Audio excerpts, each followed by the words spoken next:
ठारो शाह ख़बर ॾींदा हलो त राशिद अख्तर ख़ानज़ादा सरबराह KRWWF जे एज़ाज़ में एक तक़रीब गुज़िरियल राति ख़ानज़ादा जमायत खाने में कोठाई वई।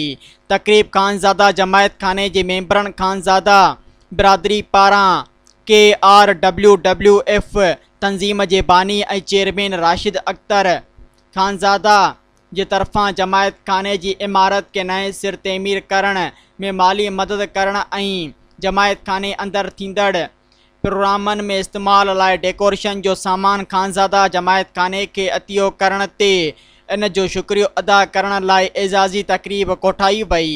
तक़रीब में आयल महिमाननि मथां गुलनि जूं पतियूं निछावर कयूं वयूं ऐं मोज़िज़ महिमाननि खे ठारो शाह जे ख़ानज़ादा बिरादरी जमायत खाने जे मेंबरनि सिंध जी सकाफ़त टोपी ऐं अजरक पाराया। उन मौक़े ते तक़रीब जे चीफ गेस्ट राशिद अख्तर ख़ानज़ादा तक़रीब खे ख़िताब कंदे चयो त ठारो शाह शहर जे ख़ानज़ादा बिरादरी पंहिंजी मदद पाण तहत पंहिंजी ख़ानज़ादा बिरादरी जी बुनियादी सहूलतूं पूरियूं कयूं आहिनि। आऊं ठारो शाह जे ख़ानज़ादा बिरादरी जे जज़्बे खे सलाम थो पेश कयां। ठारो शाह शहर जे ख़ानज़ादा बिरादरी पंहिंजी मदद पाण तहत एॾो वॾो प्रोजेक्ट पूरो कयो जेको ॿियनि शहरनि में रहंदड़ ख़ानज़ादा बिरादरी ऐं ॿियनि बिरादरियुनि लाइ मिसाल आहे।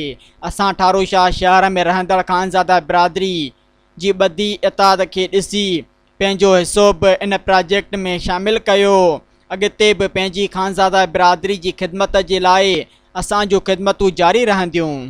सब्सक्राइब कयो अवामी न्यूज़ HD खे ऐं ताज़ा तरीन ख़बरुनि लाइ ॾिसंदा रहो अवामी न्यूज़ HD।